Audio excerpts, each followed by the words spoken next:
Photo electric effect में हमने last class में ये पोटेंशियल वैरी कर करके देखा था कि किस तरीके से ये जो करंट होता है वो डिपेंडेंट होता है इंटेंसिटी के ऊपर। ठीक है। आज से जो चीजें हैं वो और आसान हो जाएंगी। ठीक। ज्यादा दिमाग लगाने का जरूरत नहीं होता। तो सबसे टफ पार्ट वही था जो लास्ट क्लास में आपको कराया गया था। ठीक है। तो next is effect of frequency on incident radiation on stopping potential ना। फ्रीक्वेंसी चेंज करके स्टॉपिंग पोटेंशियल कैसे चेंज किया जा सकता है। ठीक है।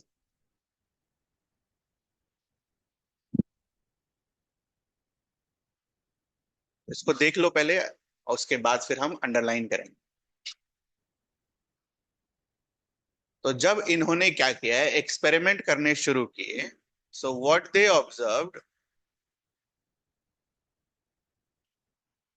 से फॉर एग्जांपल एक पर्टिकुलर फ्रीक्वेंसी का इन्होंने लाइट लिया। ठीक है। सो एक पर्टिकुलर फ्रीक्वेंसी का जब ये लाइट लेते हैं तो डायग्राम तो ऐसा बनेगा जैसा आया था, क्योंकि हमने एक फ्रीक्वेंसी फिक्स की हुई थी लास्ट वाले डायग्राम।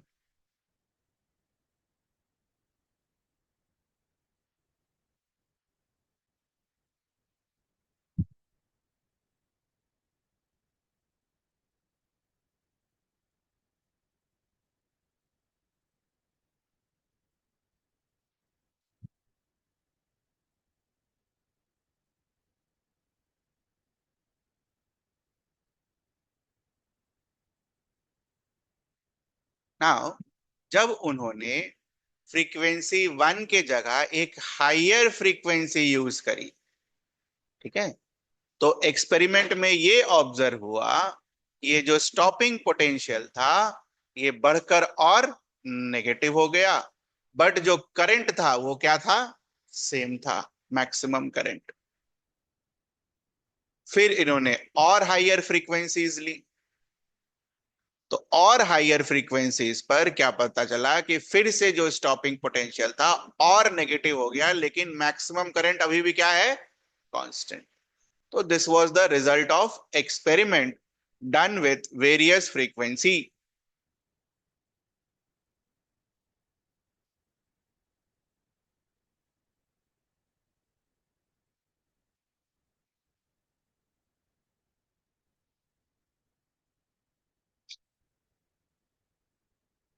ठीक है।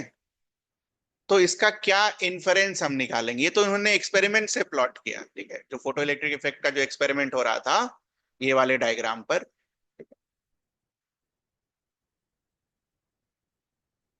इन्होंने फ्रीक्वेंसी को रीड करने के लिए इंटेंसिटी को सेम रखा और साथ ही साथ जो आपका पोटेंशियल था उसको वैरी कर रहे थे और फ्रीक्वेंसी को चेंज कर रहे थे। तो फ्रीक्वेंसी जो को जब इन्होंने चेंज किया तो व्हाट दे ऑब्जर्व्ड, ये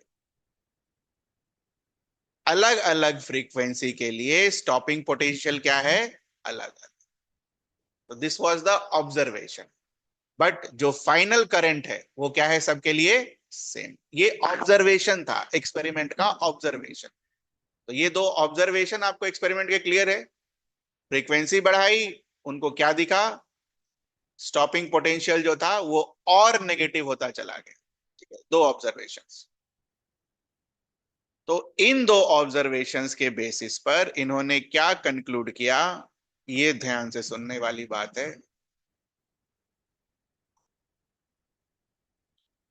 स्टॉपिंग पोटेंशियल के बारे में हमने लास्ट क्लास में क्या रीड किया था, क्या होता है स्टॉपिंग पोटेंशियल, जो मैक्सिमम काइनेटिक एनर्जी वाले इलेक्ट्रॉन को क्या करे, रोक दे। यही था स्टॉपिंग पोटेंशियल। तो अगर आप ध्यान से इसको देखो, फ्रीक्वेंसी बढ़ाने पर what is happening, stopping potential is increasing. अगर मैग्नीट्यूड देखा जाए तो अगर मान लो ये -1 है, ये -2 होगा, ये -3 होगा। तो उसका जो मैग्नीट्यूड है स्टॉपिंग पोटेंशियल का वो क्या हो रहा है, बढ़ रहा है। तो स्टॉपिंग पोटेंशियल अगर बढ़ रहा है इसका मतलब क्या है, मैक्सिमम काइनेटिक एनर्जी जो इस इलेक्ट्रॉन का था, उसका दूसरे केस में काइनेटिक एनर्जी और बढ़ा हुआ रहेगा, तभी स्टॉपिंग पोटेंशियल बढ़ाना होगा, नहीं तो कोई जरूरत है नहीं। तो यहां से इन्होंने क्या कंक्लूड किया कि फ्रीक्वेंसी जो होता है वो बेसिकली किसको रेगुलेट करता है, मैक्सिमम काइनेटिक एनर्जी। ठीक है, यही चीज केमिस्ट्री वाले बुक में एक लाइन में लिख के दे दी है, उसे नहीं समझ में आएगा कि क्या हुआ है। ठीक है, तो खोलिए हैंड आउट और मार्क कर लीजिए।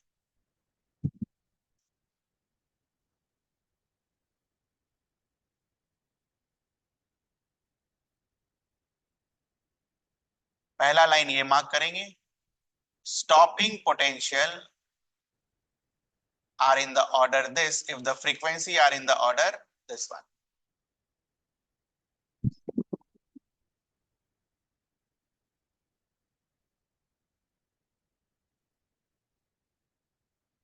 What does this indicate?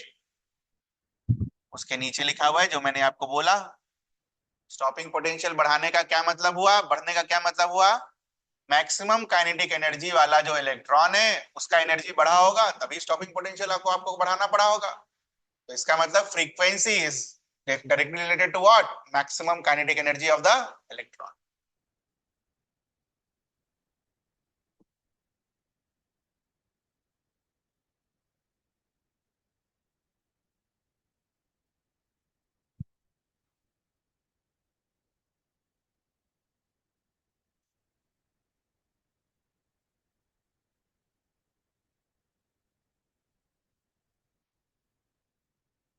Mark हो गया।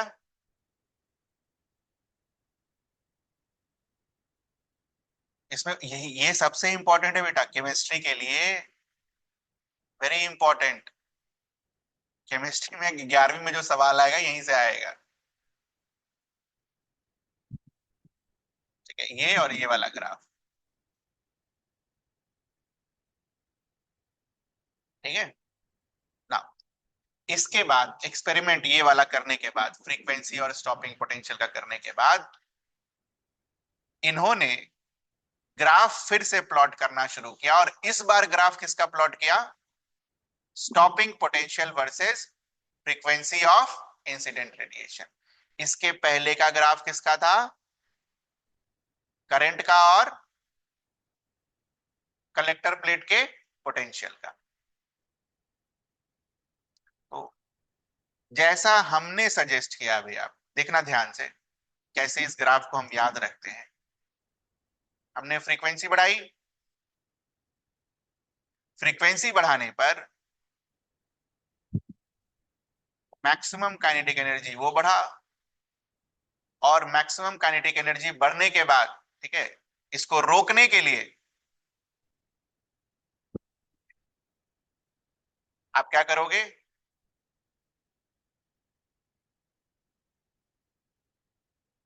स्टॉपिंग पोटेंशियल को भी क्या करोगे, बढ़ाओ, है ना। तो ग्राफ जो है कैसा आना चाहिए, बोलो, फ्रीक्वेंसी और स्टॉपिंग पोटेंशियल का ग्राफ कैसा आना चाहिए, एरो को पढ़ो बस, एक बढ़ेगा तो दूसरा भी बढ़ेगा। बाकी लीनियर कैसे आता है वो अभी बाद में देखेंगे आइंस्टीन के इक्वेशन से। पहले तो ये बताओ, एक बढ़ेगा दूसरा बढ़ेगा, ये दिख रहा है आपको, दूसरा वाला भूल जाओ एक मिनट।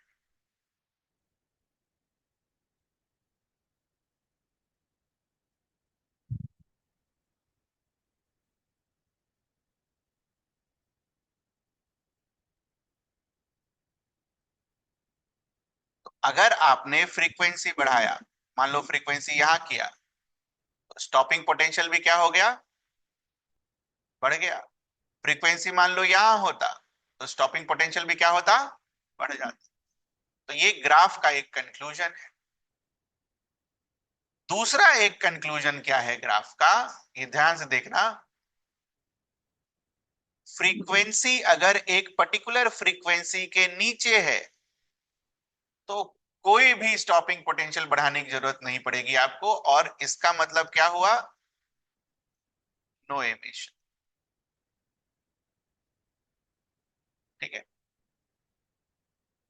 तो जब एक्सपेरिमेंट के दौरान स्टॉपिंग पोटेंशियल और फ्रीक्वेंसी ऑफ इंसिडेंट रेडिएशन का ग्राफ ड्रॉ किया गया। ठीक है, तो एक्सपेरिमेंट से क्या पता चला? We get a straight line. ये मार्क करो।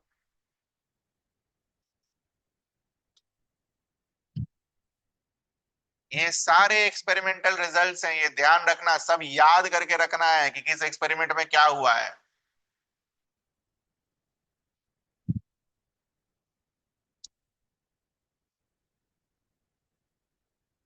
और इस ग्राफ के दो इंपॉर्टेंट पॉइंट्स जो भी आपको समझाया, स्टॉपिंग पोटेंशियल बढ़ेगा।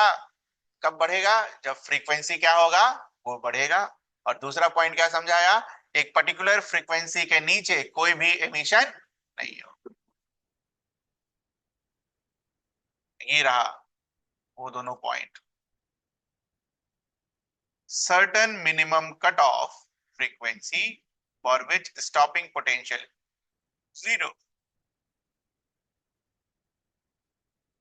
तो अगर किसी को रोकना ही नहीं पड़ रहा है तो इसका मतलब इलेक्ट्रॉन आ ही नहीं रहा है, तभी आपका जो स्टॉपिंग पोटेंशियल होगा वो क्या होगा? जीरो होगा।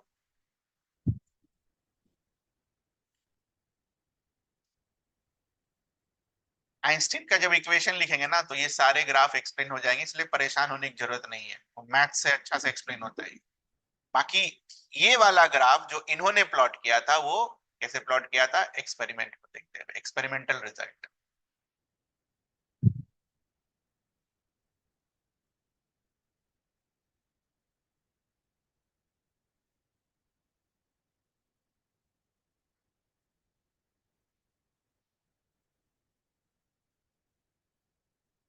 आगे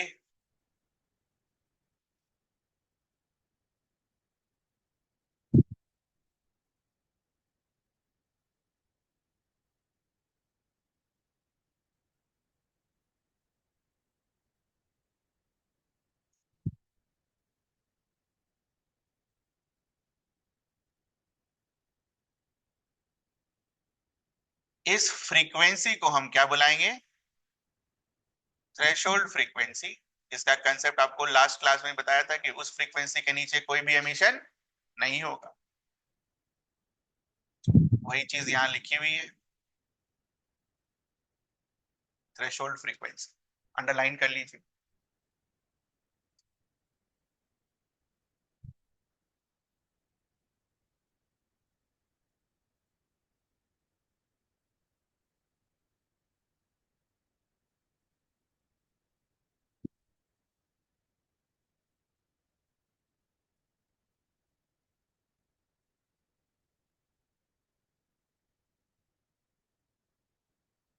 और लास्ट एक्सपेरिमेंटल ऑब्जर्वेशन जो हम शुरू में दे रखा है बट मैं लास्ट में पढ़ाता हूं, वो ये रहा लास्ट एक्सपेरिमेंटल ऑब्जर्वेशन।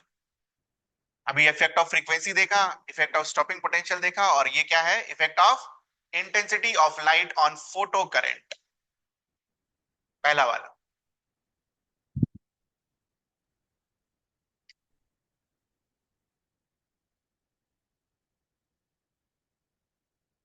एज दस द ग्राफ सजेस्ट, जैसे जैसे आप इंटेंसिटी बढ़ाओगे वैसे वैसे करंट क्या होगा? बढ़ता चला जाएगा। कम इंटेंसिटी पर ये करंट, और इंटेंसिटी पर ये करंट, और ज्यादा इंटेंसिटी पर। ठीक है, तो इसको नोट कर लो, लास्ट वाला paragraph line, this one. Current बढ़ने का क्या मतलब है? करंट किसकी वजह से होगा? फोटो इलेक्ट्रॉन की वजह से। तो और दूसरे लैंग्वेज में क्या बोल सकते हैं कि जैसे जैसे इंटेंसिटी बढ़ाओगे वैसे वैसे नंबर ऑफ फोटो इलेक्ट्रॉन्स बढ़ेगा। तो ये नंबर को डब्बे में रखना बेटा।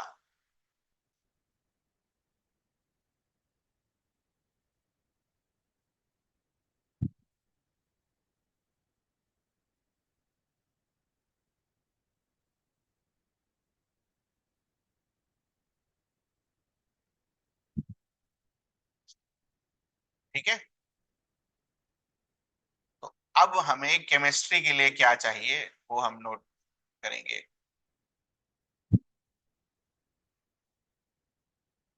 जो आपके किताब ने इतने छोटे से में लिख दिया है, ये जो 3 लाइन लिखी है इन्होंने,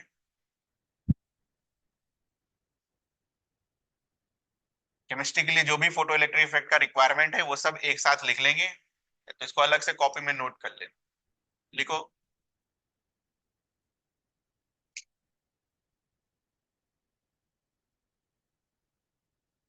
जो भी एक्सपेरिमेंट आपको पढ़ाया गया है, ठीक है, ये सब हमारे सिलेबस में है। तो जो चीज मैंने आपको उठा के पढ़ाई है वो फिजिक्स के सिलेबस में था, तो मैंने उसको उठाकर यहाँ कराया, क्योंकि बहुत सारी लाइंस ऐसी हैं केमिस्ट्री के एनसीईआरटी में जो समझ में नहीं आएगा। ये भी एनसीईआरटी ही है ना, फिजिक्स का एनसीईआरटी है। केमिस्ट्री के लिए प्रेजेंटली क्या रिक्वायरमेंट है वो हम एक साथ बस खाली लिख रहे हैं। पहला requirement, if material is fixed and frequency is fixed,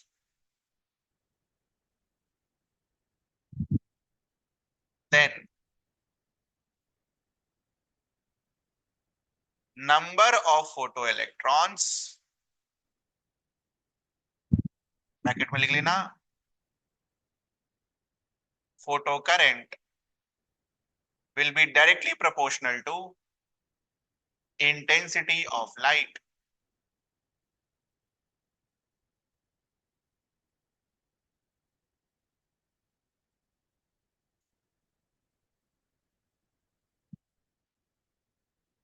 यही 3 चीज काम की है केमिस्ट्री के लिए।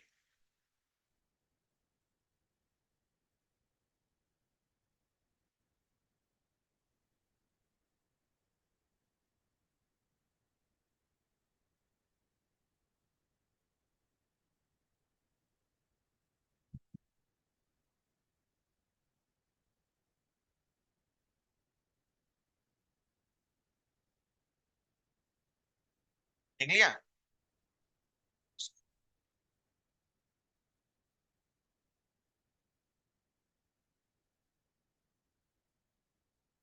इसी में लिखो क्या है दूसरा, material is fixed and frequency is fixed, stopping potential is independent of intensity.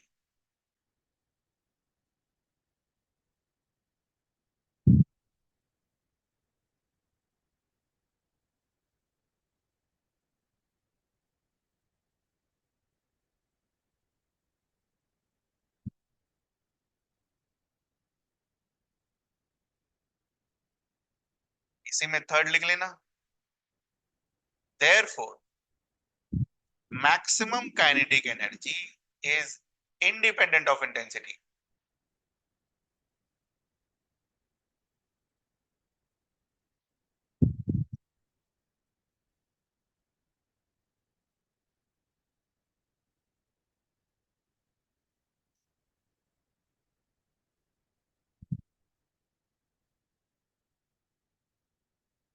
ठीक है, तो केमिस्ट्री के लिए मिनिमम हमें इतना याद रखना है। पुराने एक्सपेरिमेंट्स आपको याद रहे चाहे नहीं रहे, वो तो खैर अगले साल फिर फिजिक्स में पढ़ना ही है, यही चीज सेम चीज। तो देख लेना, अभी पढ़ना है या बाद में पढ़ना है, पढ़ना तो है ही। ये हो गया हमारा point number 1। Point number 2,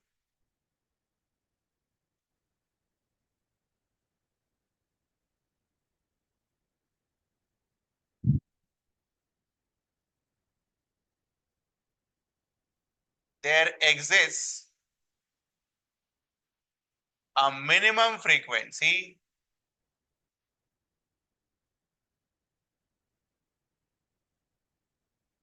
below which emission does not occur।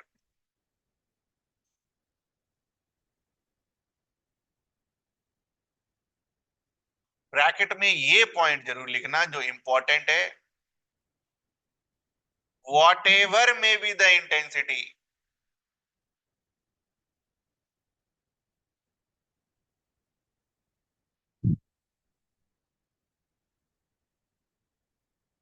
अगर एक पर्टिकुलर फ्रीक्वेंसी रीच नहीं हुआ, ठीक है, आप उस मटेरियल पर कितना भी एनर्जी डाल दो इलेक्ट्रॉन बाहर नहीं निकलेगा, ये मतलब है इसका। समझ आ रही है चीज? फिर से सुनो, काम की चीज है ये। मान लो ये हमारा एक ऐसा मटेरियल है, जैसे मान लो सोलर प्लेट ही है ये, जिससे क्या होगा, इलेक्ट्रॉन निकलेगा और इलेक्ट्रिसिटी जनरेट होगा। तो कहने का ये मतलब हुआ कि आप कितना भी एनर्जी डाल लो, ठीक है, जब तक एक पर्टिकुलर फ्रीक्वेंसी रीच नहीं होगा इलेक्ट्रॉन बाहर नहीं निकलेगा। ठीक है, तो यही लिखा है आपने, what ever may be the intensity. ठीक है, समझ आया ये चीज, पोर्शन बड़ा इंपॉर्टेंट चीज है ये। कभी कभी लगता है ना कि जैसे एक मटेरियल है, ठीक है, उस पर एनर्जी डालते रहो डालते रहो डालते रहो, क्या होगा, इलेक्ट्रॉन एनर्जी एब्जॉर्ब करता रहेगा करता रहेगा करता रहेगा, और एक समय इलेक्ट्रॉन का एनर्जी पर्टिकुलर लेवल तक पहुंचेगा और वो बाहर निकल जाएगा। कॉमन सेंस तो यही बोलता है, बट ऐसा नहीं होता है। ठीक है, ध्यान रखना इस चीज का। जब तक तुम एक पर्टिकुलर फ्रीक्वेंसी का लाइट नहीं डालोगे इलेक्ट्रॉन बाहर नहीं निकलेगा।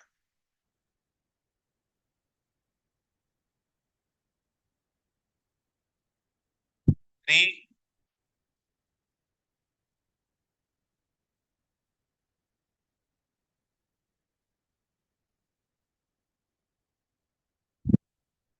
Maximum kinetic energy is dependent only on frequency.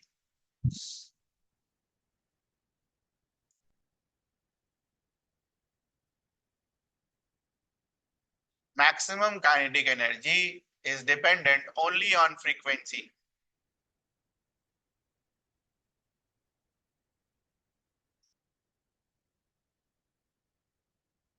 Stopping potential varies linearly with frequency.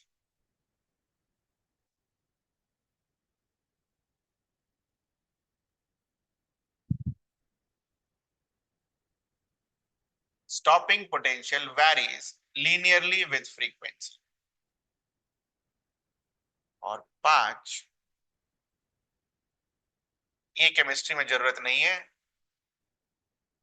This photo emission is instantaneous.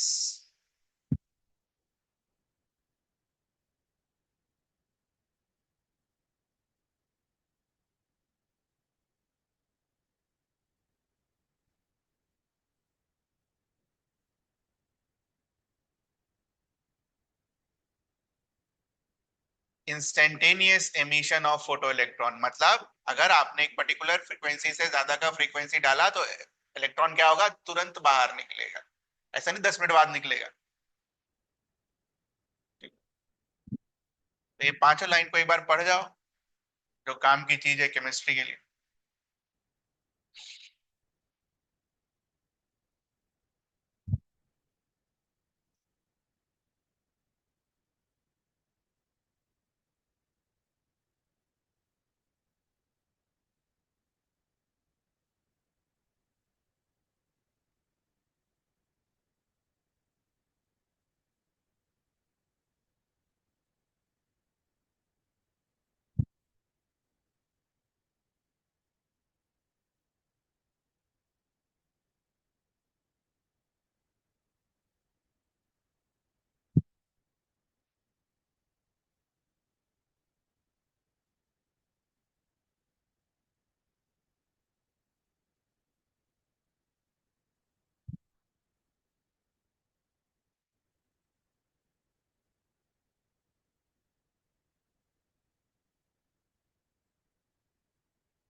ठीक है, जब मैंने ये टॉपिक शुरू करा था तो शुरू में आपको एक चीज लिखाई गई होगी। वर्क फंक्शन के बारे में बताया था मैंने आपको, नहीं बताया था? लिखो वर्क फंक्शन क्या होता है।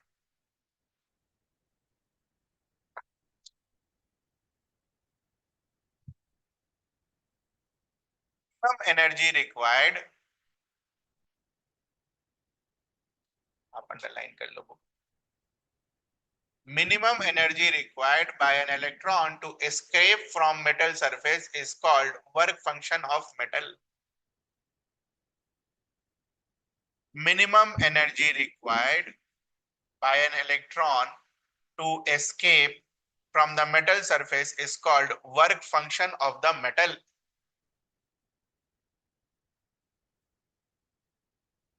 इसके बाद अब शुरू होगा मैथ्स, है ना, केमिस्ट्री का मैथ्स।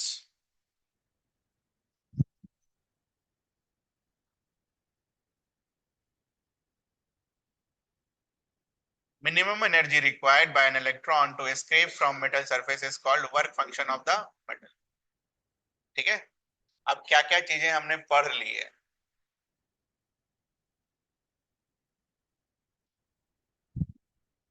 सब मिलाकर बनता है बेटा, सब कुछ सब कर होगा। क्या क्या मिलाकर हमने मैथ्स का फॉर्मूला अभी तक पढ़ लिया। प्लैंक्स क्वांटम थ्योरी से एनर्जी क्या होता है बेटा? H new.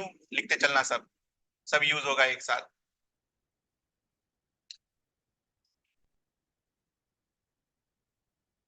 Planks quantum theory से energy is given by h mu, where mu is frequency, h is Planck's constant. अभी जस्ट तुमने वर्क फंक्शन का डेफिनेशन क्या लिखा? Minimum energy required for an electron to escape from the metal surface. अब देखना ये वाले डायग्राम से, what is that minimum energy corresponding to threshold frequency? Emission इसी पॉइंट पर हो रहा है, ये समझ में आता है हमें। Work function will be given by h mu naught, where mu naught is threshold frequency, will be given in the question.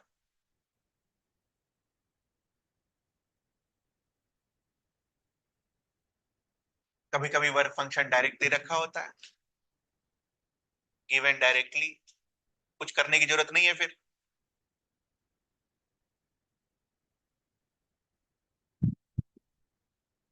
ठीक है, तो एक चीज बताओ, अगर तुमको थ्रेशोल्ड फ्रीक्वेंसी देगा तो क्या तुम वर्क फंक्शन निकाल सकते हो?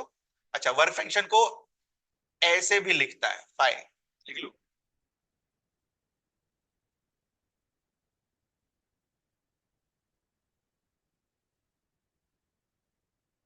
रिप्रेजेंट करने का तरीका या तो डब्ल्यू लिखता है या तो फाइ लिखता है। और क्या रीड किया हमने? 1 electron volt is equals to 1.6 into 10 raised to power minus 19 joule.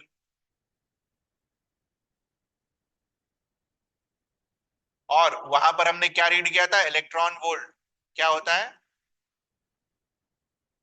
Unit of energy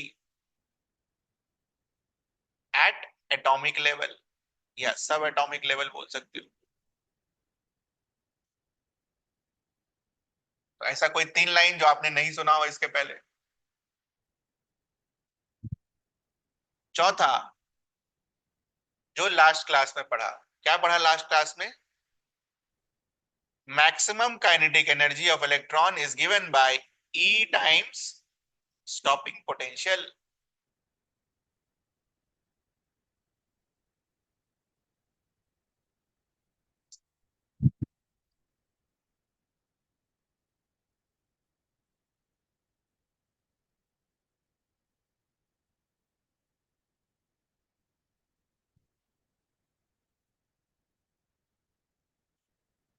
ठीक है, यहां तक ऑलरेडी वी हैव डन। अब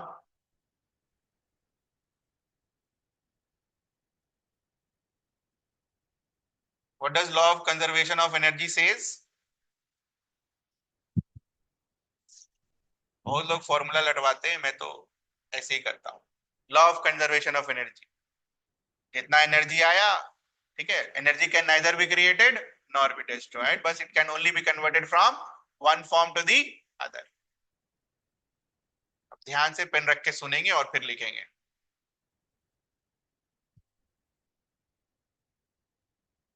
तो मान लीजिए दिस इज इंसिडेंट रेडिएशन। तो प्लैंक क्या बोलकर गया, इंसिडेंट रेडिएशन की एनर्जी क्या होगी, ई आई मान लेते हैं, which will be equals to h mu, इस रेडिएशन की frequency multiplied by Planck's constant. ये समझ में आता है?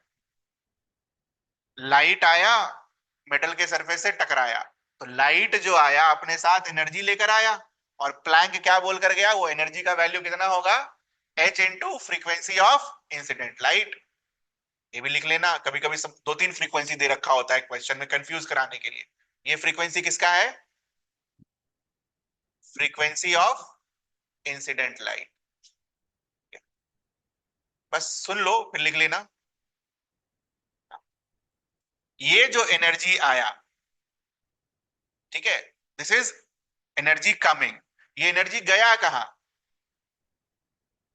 एक इसके वर्क फंक्शन में, और इसके बाद अगर इलेक्ट्रॉन एमिट हुआ होगा, ठीक है, तो उसके काइनेटिक एनर्जी, और तो कहीं जाने की संभावना नहीं।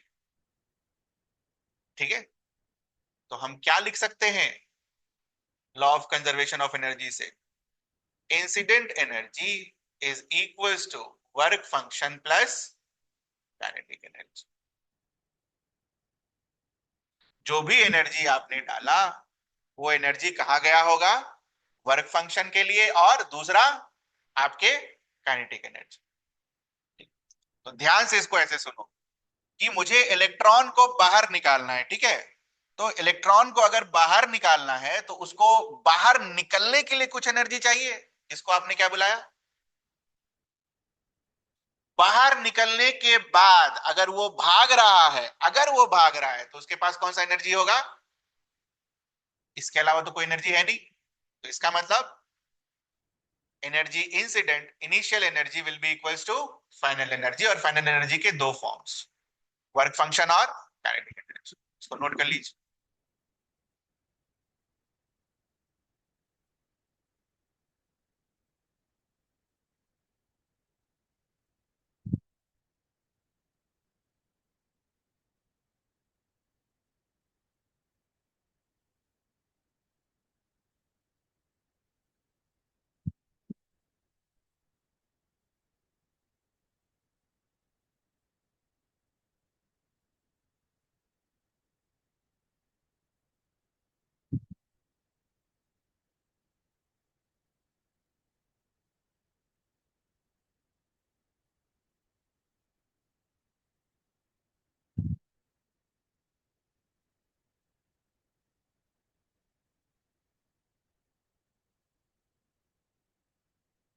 बेटा पीछे कुछ याद रहे चाहे नहीं रहे, ये काम की चीज है जो भी हम कर रहे हैं, सवाल इसी से ऐसे ही आएगा।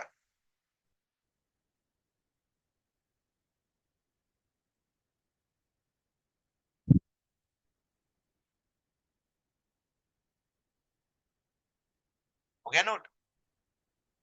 तो इंसिडेंट एनर्जी के लिए क्या लिखोगे,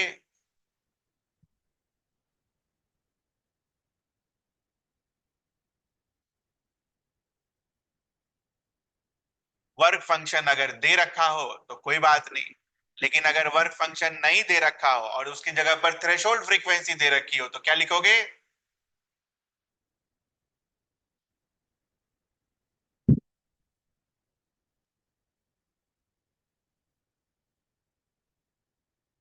और काइनेटिक एनर्जी तो अपना काइनेटिक एनर्जी ही है।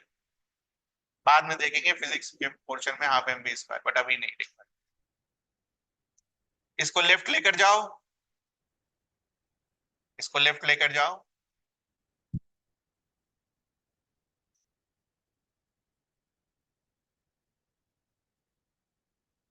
ये मैक्स जरूर लगाना, मैक्स। ये एक इलेक्ट्रॉन के ऊपर लिख रहे हैं हम, एक इलेक्ट्रॉन के ऊपर, नॉट फॉर ऑल इलेक्ट्रॉन्स।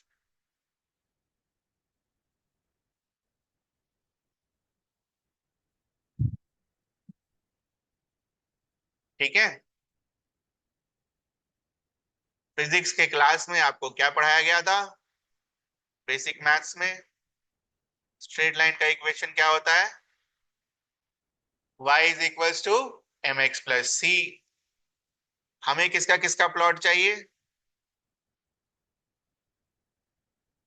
अच्छा रुक जाओ। काइनेटिक एनर्जी मैक्स को क्या लिख सकते हैं?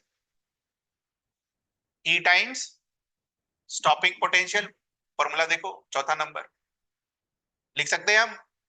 डालो इसको वहां पर।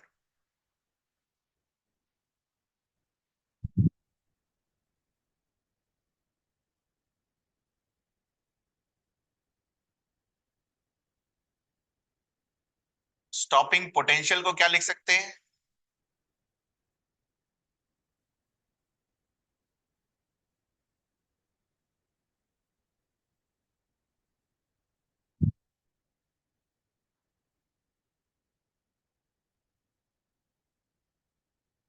अब फिर से काम की बात, ध्यान से देखेंगे उसके बाद नोट करेंगे।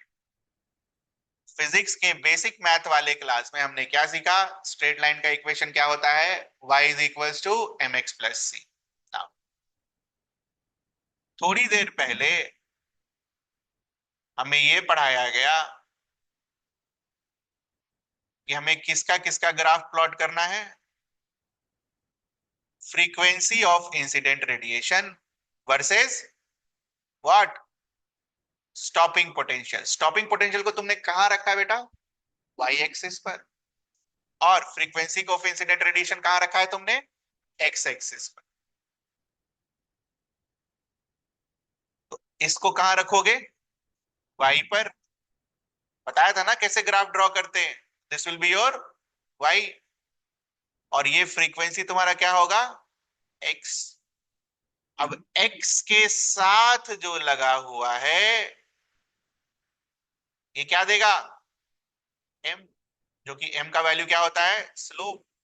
और इधर वाला देखना, प्लैंक्स का जो वैल्यू होगा कांस्टेंट होगा। Frequency of a threshold frequency किसी भी मटेरियल के लिए वो क्या होगी? कांस्टेंट होगी। ई का वैल्यू क्या होगा? कांस्टेंट होगा। तो यहां पर हमारा सी का वैल्यू क्या आ गया? ये पूरा। तो कहने का क्या मतलब है? ये इक्वेशन आपको कैसा ग्राफ देगा? Straight line. और एक्सपेरिमेंट भी वही बोलता था। ठीक है। तो जो एक्सपेरिमेंट बोला और हमने जो लॉ ऑफ एनर्जी कंजर्वेशन से निकाला, both are what? In relation. ये एक्सप्लेन यहां पर करना था, तो लिख लो इसको।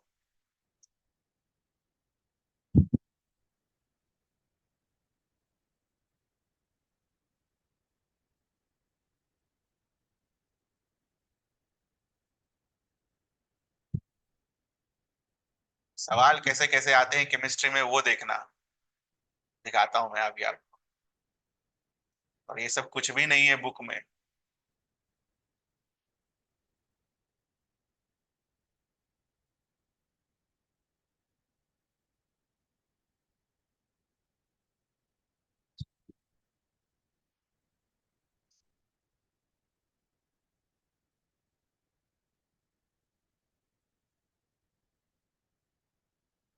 फोटो इलेक्ट्रिक इफेक्ट का हम मैथ्स पढ़ रहे हैं, मैथ्स। ठीक है।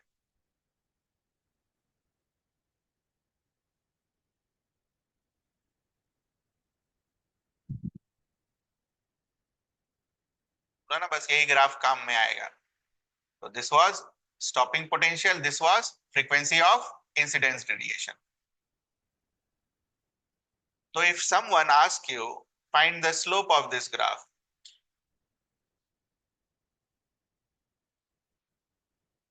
क्या होगा स्लोप ऑफ दिस ग्राफ? क्या होगा स्लोप ऑफ दिस ग्राफ? इस ग्राफ का इक्वेशन तुमने यहां लिखा हुआ है ना? और इस इक्वेशन से अगर आप स्लोप को कंपेयर करो तो स्लोप का वैल्यू क्या आएगा? एच बाय ई। नहीं, अरे एम स्लोप हुआ करता था ना बेटा। एम अगर स्लोप है तो हमारे केस में एम क्या है, एच बाय ई।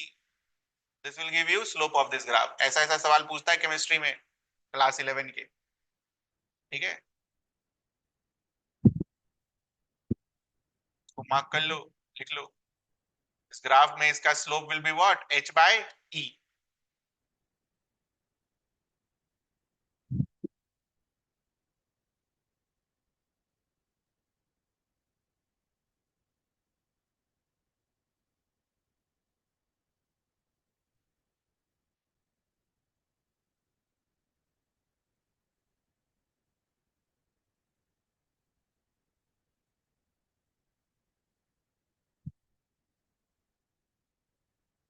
ठीक है, मैथ से आपने पहला चीज एक्सप्लेन कर लिया, क्या? Stopping potential versus incident frequency का ग्राफ कैसा होगा, वैरीज लीनियरली।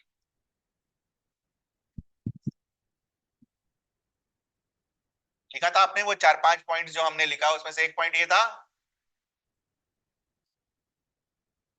और अब हमने ये भी फाइंड आउट कर लिया कि वो जो लीनियर ग्राफ है, उस ग्राफ में स्ट्रेट लाइन जो बना है उसका स्लोप क्या आएगा, तो उसका स्लोप क्या आएगा, H by E.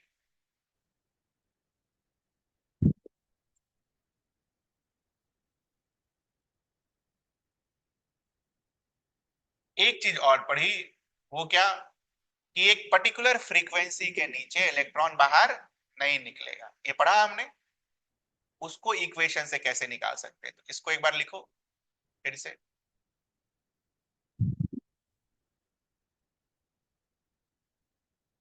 How to explain that?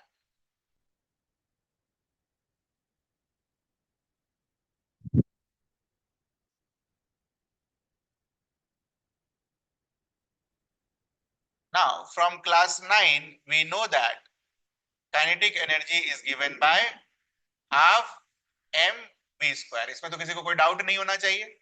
बोलो बेटा, मास नेगेटिव हो सकता है, किसी का भी स्क्वायर नेगेटिव हो सकता है? नहीं। तो इसका मतलब काइनेटिक एनर्जी हमेशा क्या आएगा, या तो जीरो या तो पॉजिटिव। v अगर जीरो हो गया तो काइनेटिक एनर्जी जीरो हो सकता है? नेगेटिव तो कभी नहीं हो सकता है, नेगेटिव कभी नहीं होगा। इधर साइड में लिख लेना, can never be negative.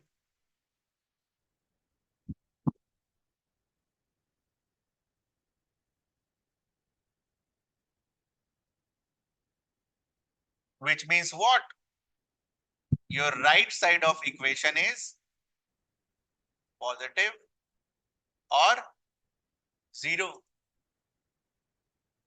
Positive को मैथ्स में कैसे लिखते हो, something which is greater than zero. तो something which is greater than zero is this.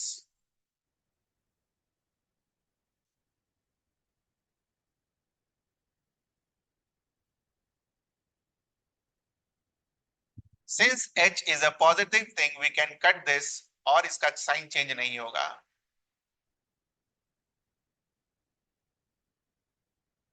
What is the condition for emission? क्या एमिशन हर एक फ्रीक्वेंसी पर होगा?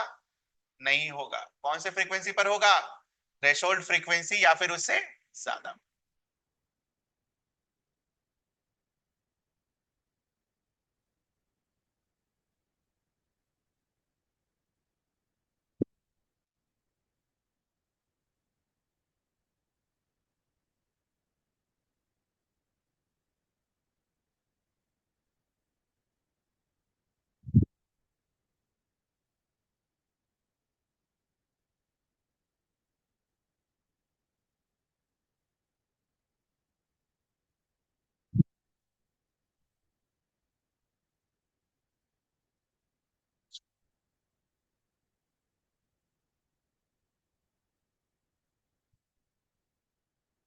अब इसको हम न्यूमेरिकल से और ज्यादा समझते हैं। So work function of metal A, it is given as 3 electron volt। ठीक है,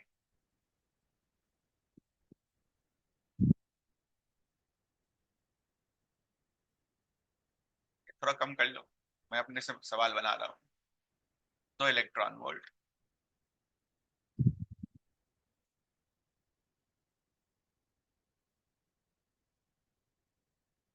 frequency of, sorry, wavelength of incident radiation is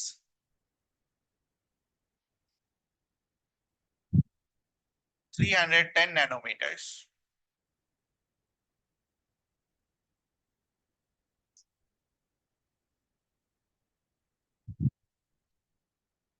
सबसे पहले मुझे ये बताओ, एमिशन होगा या नहीं होगा? कैसे बताएंगे? एमिशन कब होगा? जब एनर्जी जो इंसिडेंट हो रहा है उसकी एनर्जी या तो वर्क फंक्शन के बराबर हो या उससे ज्यादा। बराबर में जस्ट होगा, जस्ट एमिशन, तो उसको एमिशन मानते हैं हम। ठीक है, कोशिश करो।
कुछ तो लिखे होंगे।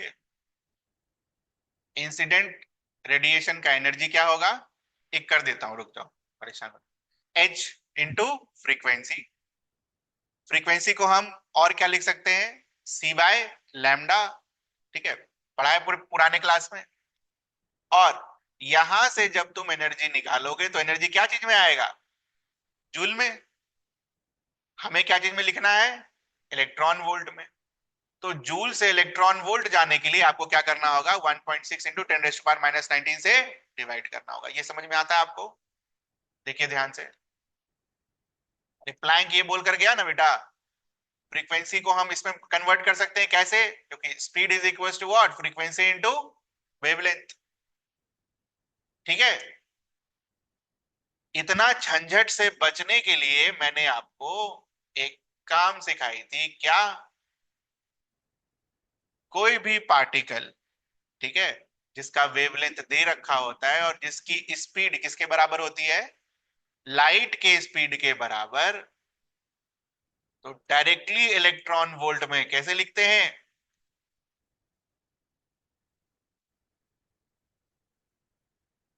1240 divided by lambda in nanometre. इतना झंझट से हम बच जाएंगे। तो पहले ये इसको कर लगाने के पहले ये देखना है कि जो इंसिडेंट रेडिएशन है उसकी स्पीड लाइट के बराबर है या नहीं है। तो इंसिडेंट रेडिएशन में लाइट होगा, और लाइट का मतलब क्या है? फोटॉन्स। और अगर फोटॉन्स है तो हम क्या समझते हैं? फोटोन की स्पीड क्या होती है? स्पीड ऑफ लाइट के बराबर। तो क्या ये फॉर्मूला लग सकता है? बिल्कुल लग सकता है। तो एनर्जी कैसे निकाल दोगे डायरेक्ट एक लाइन में? 1240 डिवाइडेड बाय 310। क्या आएगा आंसर? 4 electron volt. तो इंसिडेंट एनर्जी वर्क फंक्शन से क्या आया? ज्यादा। तो इलेक्ट्रॉन बाहर निकलेगा? बिल्कुल बाहर निकलेगा।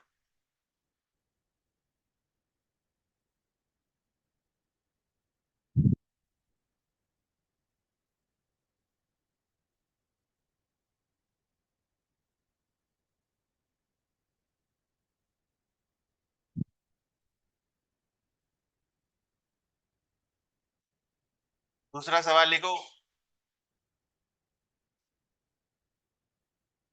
Find maximum kinetic energy of electron A in electron volts, be in joule. बहुत समय लेकर मैं ये सारे क्वेश्चंस कराऊंगा आपको, ध्यान रखना कि काम की चीज यही है। कॉम्पिटिटिव एग्जाम हो, सीबीएसई का एग्जाम हो, ये आना तय है। बिना इसके पेपर कंप्लीट नहीं होता है, कोई सा भी एग्जाम हो।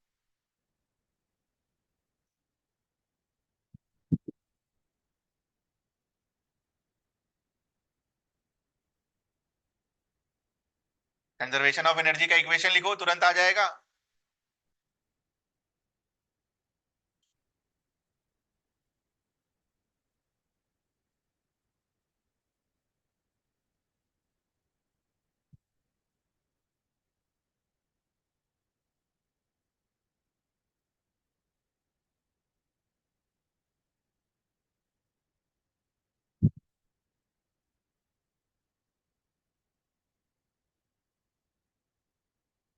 सबने लिखा कंजर्वेशन ऑफ एनर्जी का formula? Incident radiation is equals to work function plus maximum kinetic energy. Value put करो। What is the value of incident radiation? कितना आया? 4 इलेक्ट्रॉन वोल्ट। डब्ल्यू का वैल्यू कितना है? 2 इलेक्ट्रॉन वोल्ट। तो maximum kinetic energy will be how much? 4 - 2 will give you 2 electron. Joule में कौन सा फॉर्मूला लगाएंगे? ये रहा, 1 electron volt is equal to this much joule. सारा याद रहना चाहिए बच्चा।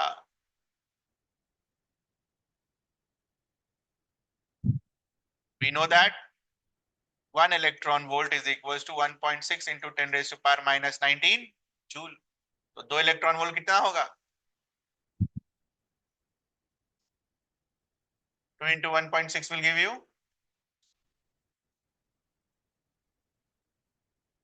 ठीक है, समझ आया कैसे बनाना है इसको? बढ़िया।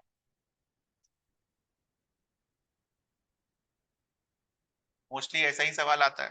क्वेश्चन लिखो। आया हुआ सवाल सब है।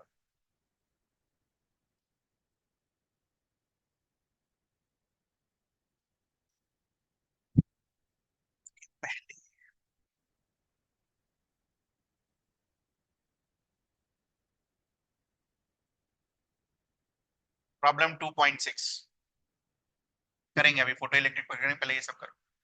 Calculate energy of 1 mole of photons of radiation whose frequency is 5 into 10⁻14 joule, 14 hertz.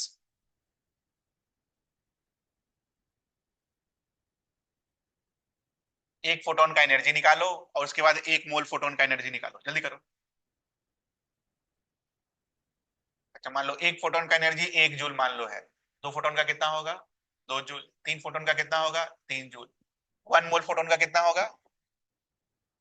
जितना एनर्जी आया इंटू एवोगाड्रो नंबर से मल्टीप्लाई कर दें, करो जल्दी से।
एक फोटोन का एनर्जी आ गया सभी का।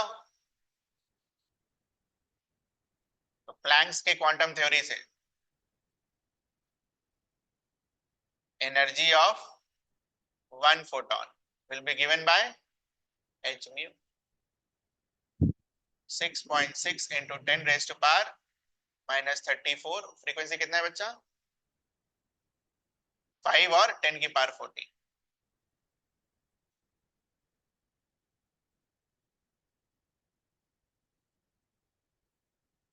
पाँच 36 ये आया हमारा। अब क्या पूछता है? Energy of one mole photon. तो वन मोल फोटोन में कितने नंबर ऑफ फोटॉन्स होंगे? N A number. तो आंसर क्या होगा? इनटू एन ए, जिसको एवोगाड्रोस कांस्टेंट बोलते हैं, और इसका value 6.023 into 10 raise to power.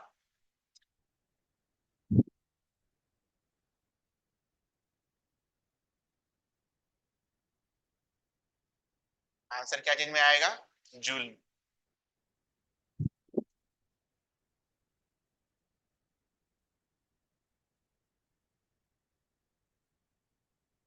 ये सब रटना होता है ना बेटा, ये याद करना होता है। ये याद करना होता है, एन का वैल्यू याद करना होता है, तब तो हम निकाल पाएंगे।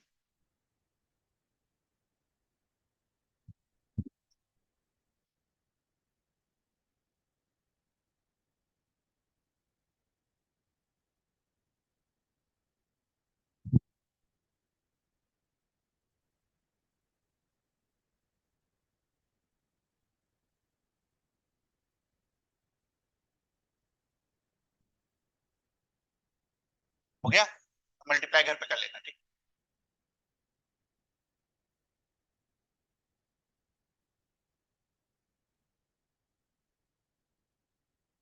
ये सब पुराने क्लास के हैं क्वेश्चन पहले।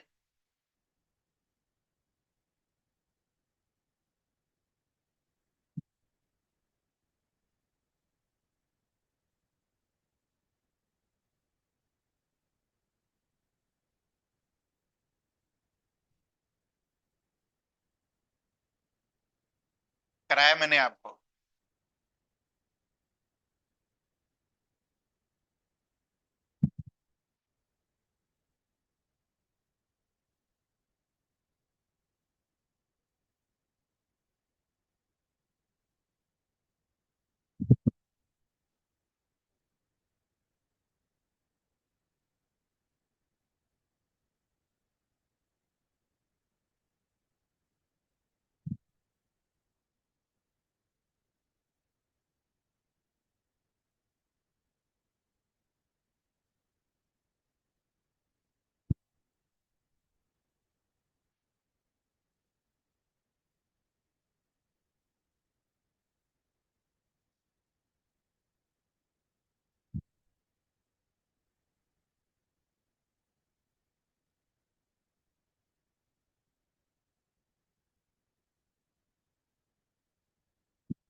तो इसको बेसिक तरीके से भी बनाओगे तो बन जाएगा यार।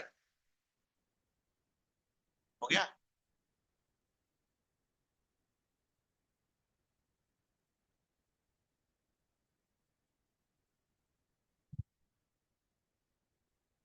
Energy of one photon is equals to h mu, और वेवलेंथ के टर्म्स में क्या होता है?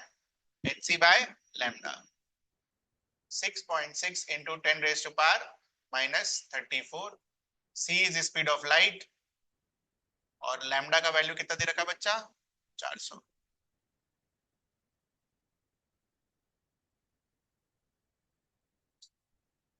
ठीक है। तो ये जूल में अपनी एनर्जी आएगी। Let the number of photon be x.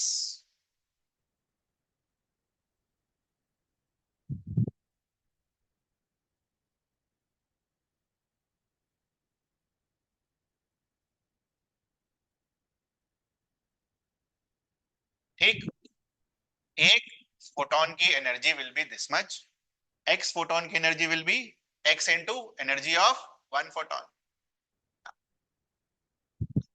What is power of bulb? Power कितना दे रखा है? 100 watt. What is the relation between power energy? Power is equals to energy by time. अरे 9 में पढ़ा ये सब, लिखाया भी था मैंने आपको। सो बल्ब से कितनी एनर्जी निकल रही होगी बेटा? बल्ब का पावर इंटू टाइम।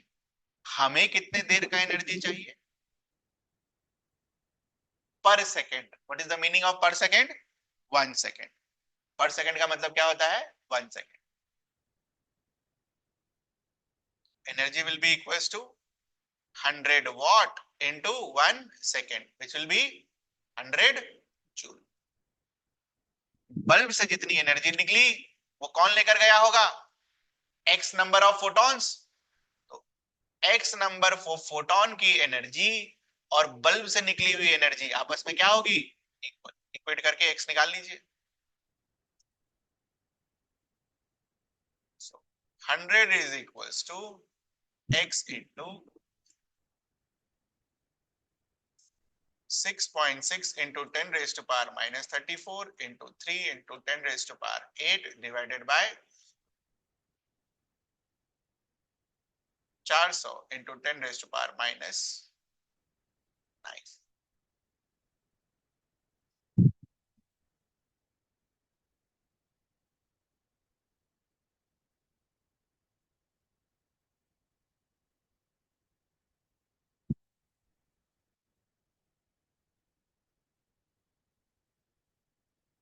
तो पुराना सब चीज याद नहीं होगा तो सब कैसे होगा?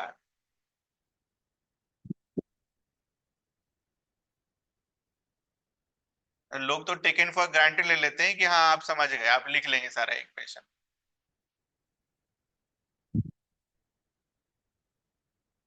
आपको तो मैंने पर्टिकुलरली ग्राफ कैसे आया, एक्सपेरिमेंट क्या था, सब कुछ समझाकर मैं करवा रहा हूं, फिर भी दिक्कत है। 5 बार 10 बार रिवाइज करिए, तब होगा। ऐसे भी इतना पढ़ने का आदत तो है नहीं आप लोगों को, तो और ज्यादा पढ़ना है। जैसा फिजिक्स वैसा केमिस्ट्री वैसा बायो वैसा मैथ्स। मैथ्स तो और मैथ्स, अलग मैथ्स।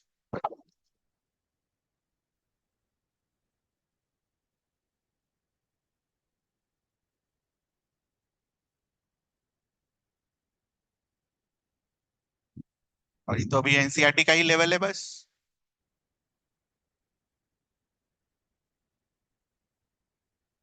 तो बाद में करेंगे 2.8।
मैं एक बेसिक सा सवाल लेकर जो भी पॉसिबल क्वेश्चंस हो सकते हैं वो मैं सब आपको इसमें करा के देखता हूँ।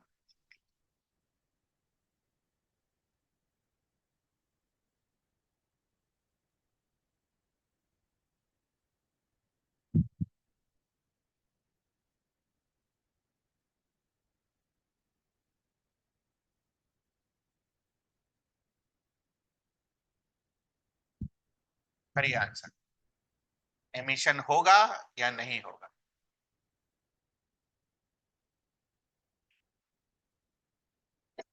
वही सवाल है थोड़ी देर पहले पूछा था मैंने।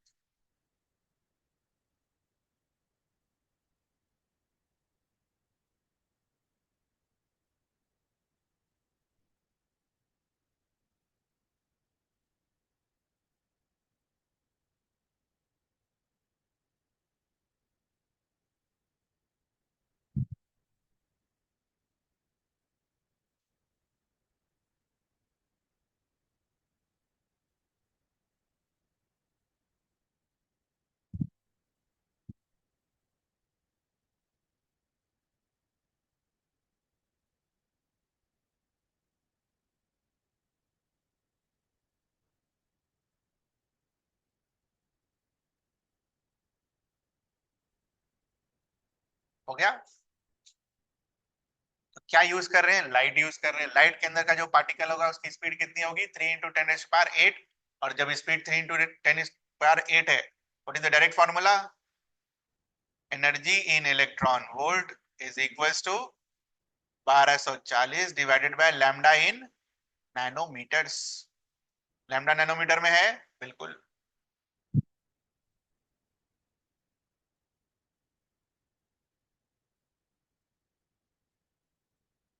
ये आया हमारा 6.2 इलेक्ट्रॉन वोल्ट। अब ये जो आपने लाइट डाला, ये जो लाइट हमने डाला वो वर्क फंक्शन से ज्यादा है या कम?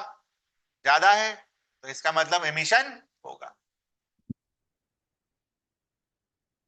Since incident energy is greater then work function, therefore emission will happen. Notes में ही लिख लो, है ना? और घर जाकर पढ़ना है इसको कैसे सॉल्व करते हैं। B, find threshold frequency.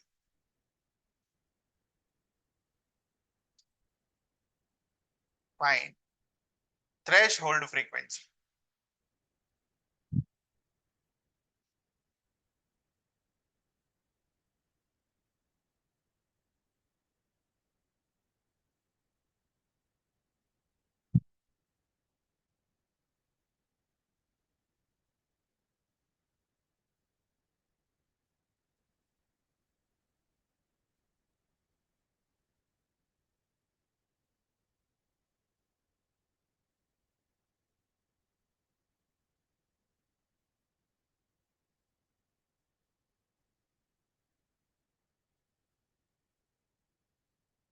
Basic definition पढ़ो थ्रेशोल्ड फ्रीक्वेंसी का।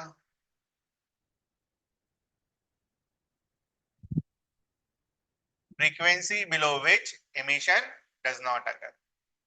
अपने ग्राफ पर वो frequency corresponds to what? Work function का वैल्यू, मिनिमम एनर्जी का वैल्यू। और मिनिमम एनर्जी किसको बताता है? वर्क फंक्शन को बताता है। ये समझ आता है हमें? वर्क फंक्शन का डेफिनेशन यही लिखा ना, मिनिमम एनर्जी। तो थ्रेशोल्ड फ्रीक्वेंसी अपने दिमाग में क्या चलेगा? Is related to minimum frequency. This minimum frequency is related to minimum energy, and this minimum energy is related to work function. Work function का definition यही होता है। अब उल्टा, तो अगर हमें थ्रेशोल्ड फ्रीक्वेंसी चाहिए, ठीक है, तो वो कहां से निकलेगा? वर्क फंक्शन से निकलेगा। वर्क फंक्शन क्या है अपना? 5 electron volt. 5 electron volt means what?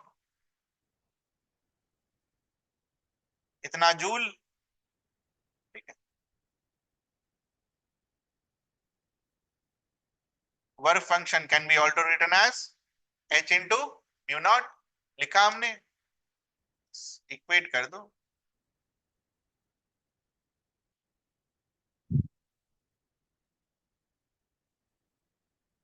h का वैल्यू विल बी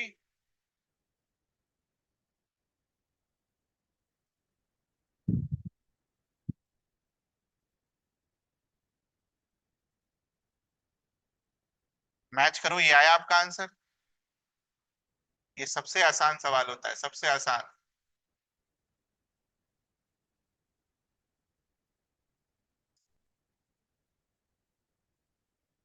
ठीक है। C. Find the value of maximum kinetic energy, one in electron volts, number two in joules. 6.15।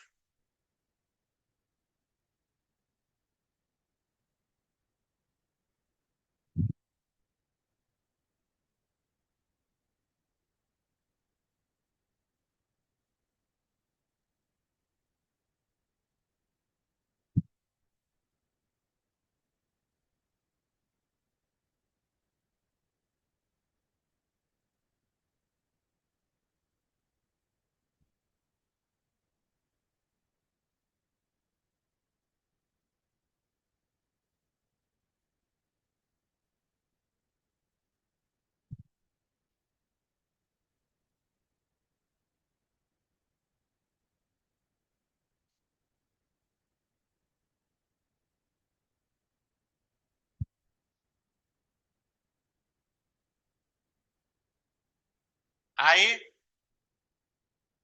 1.2 electron volt.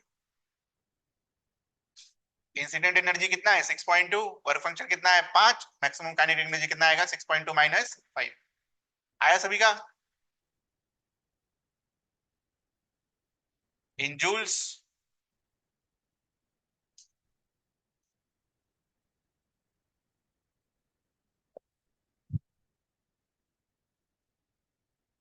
आई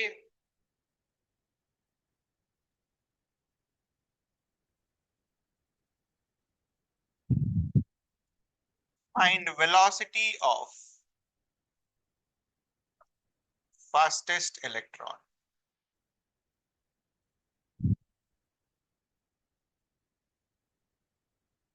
कैसे निकालेंगे?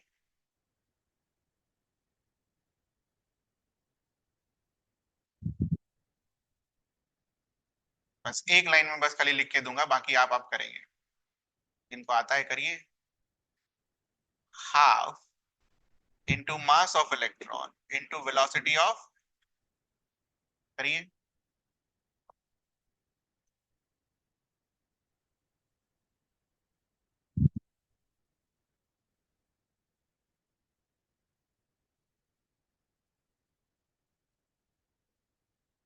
मास ऑफ इलेक्ट्रॉन तो बताने की जरूरत नहीं है, याद हो गया होगा अभी तक। कितना है?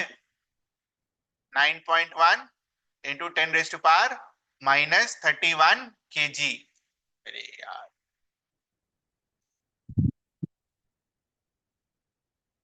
कोई नहीं देगा ये सब लिखकर, ये सब रटना है। चलिए निकालिए, वेलोसिटी निकालिए। अप्रोक्स निकालिए, कितना आएगा? 9.1 को 9 रख लीजिएगा, 9।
तो 10 की पावर 10 का स्क्वायर रूट, 10 की पावर 5, 9 का स्क्वायर रूट 3, 16 का स्क्वायर रूट 4, और बच गया किसका स्क्वायर रूट? 24 का। तो 24 किसके पास है? 5 के पास है। तो लगभग कितना आएगा? 5।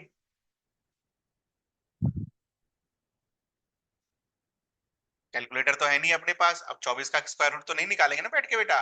मान लो 35 का स्क्वायर रूट निकालने आ गया तो क्या लिखोगे? 6, 48, 52, सब ले सकते हैं, कोई दिक्कत नहीं। तो वेलोसिटी कितना आएगा? 20/3 मीटर पर सेकेंड।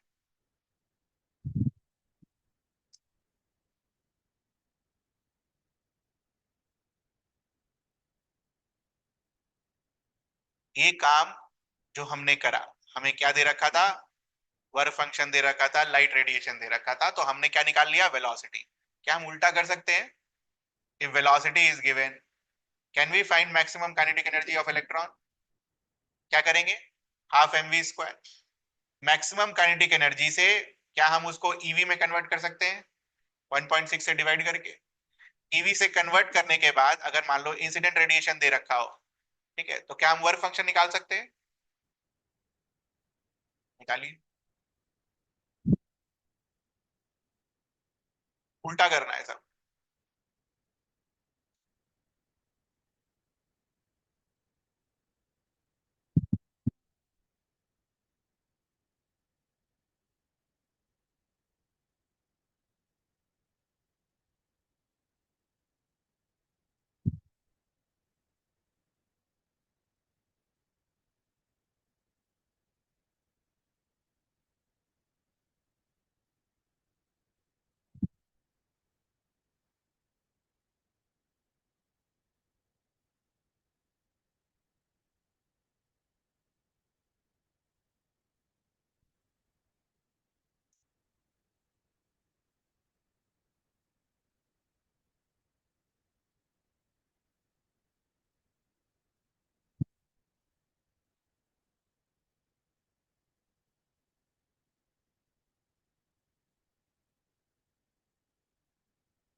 ये सब अगर हम नहीं करेंगे तो एनसीईआरटी सवाल नहीं बनेगा, ठीक है, इसलिए वो छोड़ा हुआ है अभी मैंने।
कैलकुलेशन हुआ बेटा?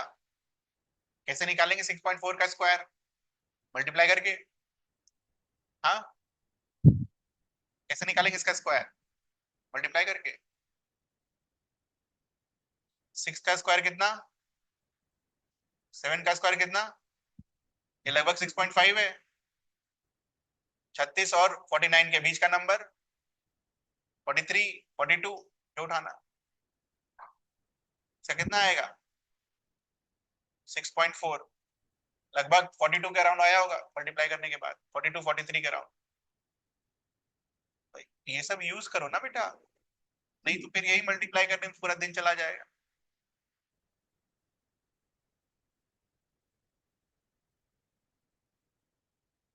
कैलकुलेटर तो यूज कर नहीं सकते।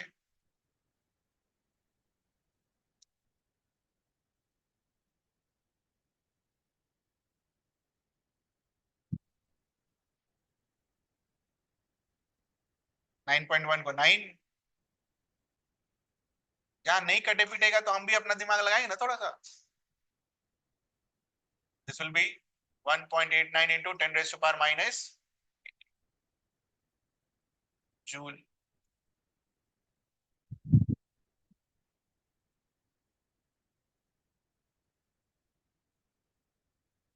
ना आया आपका? इसी के आसपास कुछ आया होगा, 1.86 या 1.87 या 1.88 टाइप्स 1.9, इसी के आसपास आया ना? ईवी में निकालो।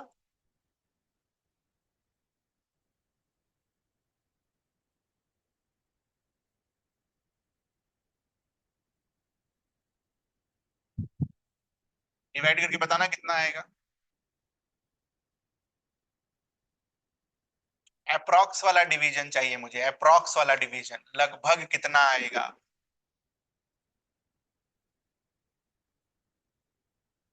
एग्जाम में समय रहे तो पूरा डिवाइड कर लेना, नहीं समय रहे तो जैसे मैं बता रहा हूं वैसे कर लेना। चार ऑप्शन ऐसे होंगे जो आराम से आप मैच कर सकते।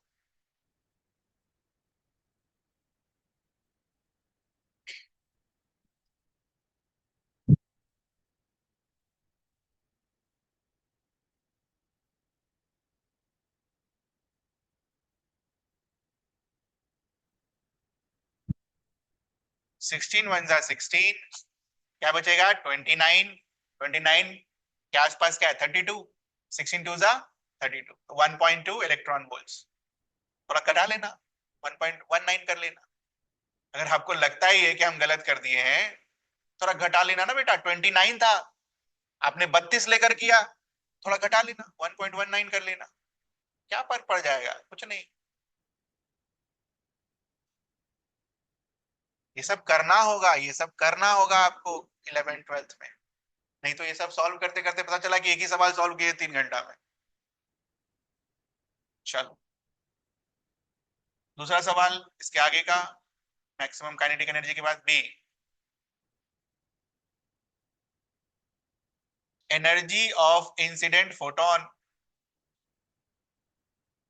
सवाल पढ़ो और इंसिडेंट फोटोन का एनर्जी लिखो इन इलेक्ट्रॉन वोल्ट्स।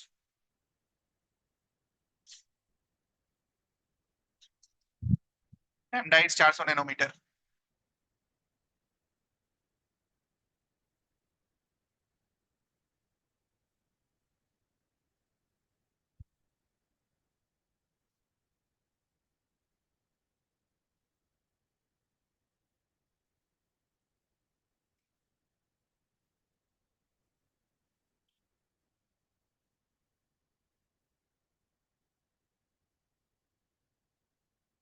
अब तक तो याद होना चाहिए, 1240 बाय 400 नैनोमीटर। अब तो याद हो जाना चाहिए यार, तीसरा बार तो कर लिया। कितना आएगा? 3.1 आया हमारा सी, वर्क फंक्शन। इक्वेशन लिखिए, पुट द वैल्यू कीजिए और बताइए कितना आएगा।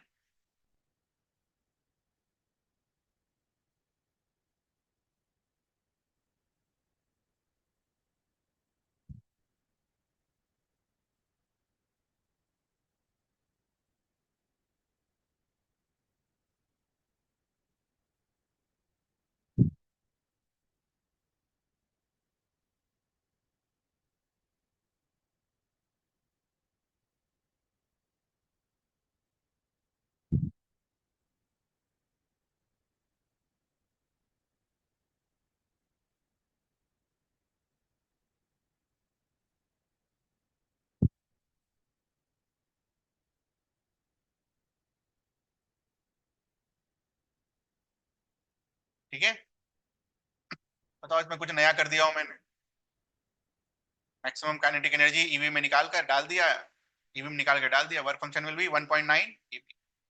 लास्ट, तो मैंने आपको स्टेप वाइज कराया ना बेटा, क्वेश्चन क्या होता है वो देख लेना। क्वेश्चन क्या देगा ये, ठीक है, क्वेश्चन क्या था एक्चुअल में और मैंने आपसे क्या करवाया, मैंने आपको पूरा प्रोसेस के लिए सारे स्टेप्स करवाए। क्वेश्चन था यहाँ पर, find was find threshold frequency,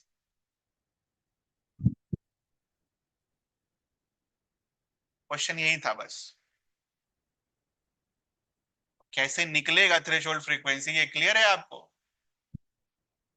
निकालो थ्रेशोल्ड फ्रीक्वेंसी।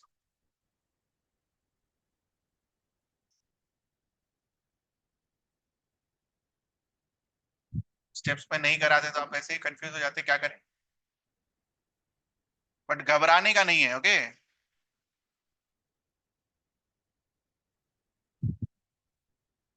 पढ़ना है, रिवाइज करना है। केमिस्ट्री में मैं पहले ही बोला हूँ, इट्स 70% मेमोराइजेशन। जितना जल्दी ये आपके दिमाग में चला जाए उतना ज्यादा अच्छा है।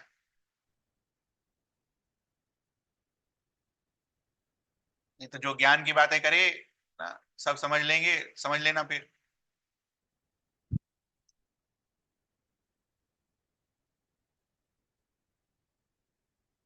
ईवी को चेंज करेंगे हम जूल में, और इधर क्या लिखेंगे, एच म्यू नॉट।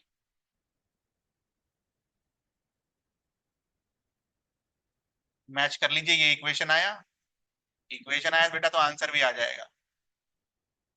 मेरे को बस इक्वेशन से मतलब है। आए इक्वेशन फाइनली? होमवर्क लिखिए।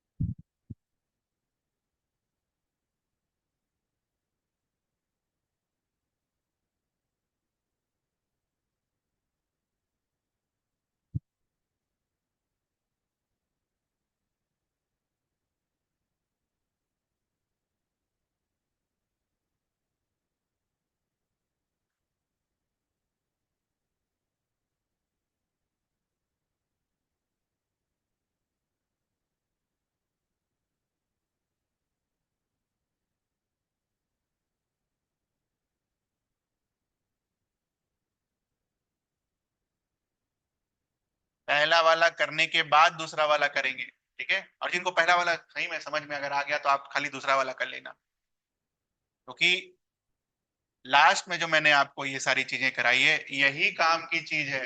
हाँ, वो सब वो नहीं पूछेगा क्या आएगा फिगर कैसा आएगा, nobody will ask you all those things. ये है काम की चीज, यही पूछा जाता है, हर जगह पूछा जाता है, बस ये। अगर आपको ये चीज समझ में आ गई तो इट्स डन, ओके, जा सकते हैं आप। अच्छा एक चीज, लास्ट एक चीज देख लो, ये जितना भी हमने इक्वेशन यूज किया, कहीं पर भी मैक्सिमम काइनेटिक एनर्जी निकालने के लिए कहीं पर भी हमने इंटेंसिटी यूज किया? कहीं यूज नहीं किया। This means what, maximum kinetic energy is independent of intensity, ठीक है? और इस वाले इक्वेशन को हम आइंस्टीन का इक्वेशन भी बोलते हैं, आइंस्टीन फोटो इलेक्ट्रिक इक्वेशन। अगली क्लास में हम लिख लेंगे, ठीक है, जा सकते हैं।